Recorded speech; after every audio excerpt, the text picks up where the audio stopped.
afternoon to everyone. Uh, in fact, I was not interested to present this topic because I was already given the first theme itself. But once when I understood the importance of this sacrifice the nurses has given to Sanjay Gandhi Postgraduate Institute of Medical Science, I thought this should be done. So it was a research paper which was conducted in SCPJ in the last week. The statement is qualitative study to assess the resilience capacity of nurses in Sanjay Gandhi Postgraduate Institute of Medical Science. Background, you know what is resilience, it is already explained, and you know about SCPGMS. SCPGMS caters for the entire North India, even for the people from Bihar, from Uttarakhand, Haryana, even from Madhya Pradesh came for treatment here, and the people from abroad countries like Nepal, Nepal and Bhutan comes for treatment here. So there is no need for me to explain about SCPGMS. And again, you know about the nursing in the SCPGMS. There are around 1100 nurses who are very qualified. And the other point what I can say is, you all know we have the great eminent nurses who have received many multiple awards in both national and international scenario. And there's a live example like Sister Leela is sitting in front of all of us. Who have received the Florence Nightingale Award 2 years back. So the nursing in Sanjay Gandhi Postgraduate Institute is very quality one.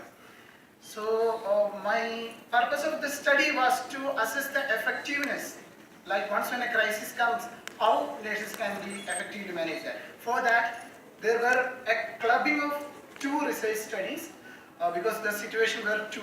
The first study was a qualitative study to assess the experience of nursing personnel in successful management of an emergency fire in certain departments. The departments are emergency, neurosurgery, OT and neurosurgery ICU, which was back in 2009, December 3. And there were a lot of fumes and I was exploring that. Second one was a qualitative study to assess effectiveness, resilience capacity and associated challenges faced by nursing personnel during the time of swine flu. We had the episodes of swine flu in the last 2 years. So how the nurses cope up with this? So that was the slide. The objectives were to assess the experience of nursing personnel in successful management and to assess the resilience capacity and to find out the common challenges in both crises. Methodology, the research design was phenomenological design. The lived-in experiences were asked and made noted. Number of participants in the fire study, the sample were 6 nurses, and swine flu study 9 nurses were interviewed. The sampling technique for this study was purposive. We went to them and we asked who is the person who took care, and then we took the sample. It was not randomly selected. Setting of the study was here itself, and the population was we all, the nurses of SCPGMS, and the sample who managed the crisis, that is who cared at the time of fire, who cared for the swine flu patients. They were the samples, and number of participants, as I told you before, it is 15. So data collection procedure, after getting the permission from the authorities, we went directly to meet the people in neurosurgery ICU and neurosurgery OT and post-op ICU and other some wards where the people have been shifted to swine flu wards. So then we explain the research procedure to them, we get the consent of them, then we asked previously kept question to them and recorded it. That was the process of data collection. And these were the demographic results. In age, it varied in the fire study. The maximum age was 57 years and the minimum was about 35-year-old sister. Sex was every study participant in the fire study was female and no brothers were there, only female nurses were there. Education, 70% were BSc and rest were GNM.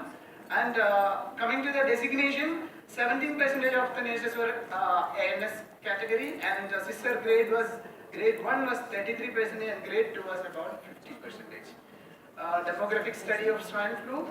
This contradictory to fire study. Here the age was multiple, like the maximum age was 59-year-old to 27, 24-year-old brother was even interviewed. So the data group was quite scattered there, and the education was most of them were GNM and few were BSc, and coming to the sex, it was around even 5-4.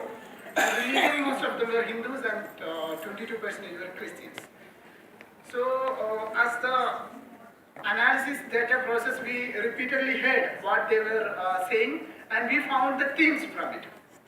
So in the fire study, we understood that these were the common things or common expression of the people who were interviewed. The immediate response after finding the fume, once when the fume was coming from the duct, let me explain what happened on 2009. In emergency, above the emergency, the Department of Neurosurgery ICU and Neurosurgery OT is situated. There was a duct and there was a short circuit. And the fire came out. Fire started. And something burned and the fumes just got up and it encircled every part in the neurosurgery OT and ICU. And there were operations going on. The people were sick in ventilator and they were carrying. So the nurses immediately took the challenge of changing the, evacuating the patient, evacuating the staff, and at the same time managing the patients with self-protection also. There were no casualties at all. Nobody died, and no patients got any complication. And I will explain. These were the common patterns what we observed. Immediate response for this crisis was everybody got fear and panic. That was the first response. And then soon after coming out from this panic, they made the teamwork and the sister in charge. I repeatedly say, in both wards where I conducted the study, both sides, sister in charges took the responsibility of the leadership of not only the nurses, of the doctors, of the technicians, of the Safai Karmacharis, or all other fourth class employees. And she, both sides, in both areas, she was the main reason who coordinated the activity. Next, the fumes were more dark without lights, because soon the lights were out and nobody can see anything around that. Fumes are black also. Nothing was visualized there. Getting ready to transport to the patient and staying with the patient. This was an amazing quality of the nurse because their life was at risk. Anytime, I want to add an example of what thing happened in 2013 in Kolkata. You all know about it, right? Two nurses